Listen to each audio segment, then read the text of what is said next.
Department of Agriculture na mahagi naman ang mga kagamitan para sa mga magsasaka mula sa 6 na dating kampo ng Moro Islamic Liberation Front sa lalawigan ng Maguindanao at Lanao.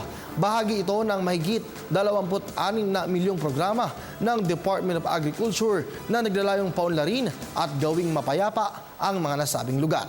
May report si Joyce Salamati.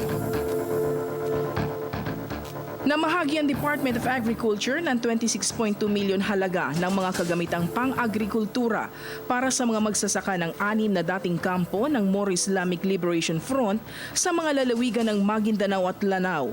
Pinangunahan ni Agriculture Secretary Proceso Alcala at dating DA at kasulukuyang Philippine Government Peace Panel member Senen Bacani ang pamamahagi ng assistance program para sa mga magsasaka sa Bangsamoro Leadership and Management Institute sa Simuay, Sultan Kudarat, Maguindanao.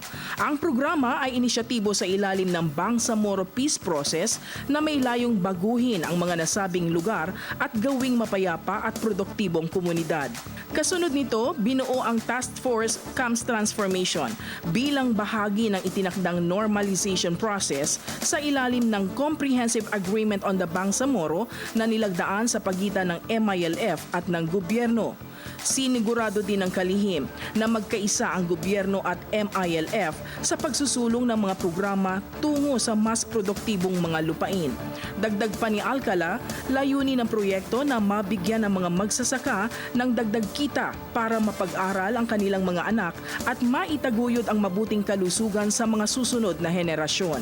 Mismong si Pangulong Benigno Simon Aquino III ang nag-atas kay Alcala na magtungo sa former MILF camps upang ipakita ang kahandaan at sinseridad ng gobyerno sa pagdadala ng hinihintay na kapayapaan.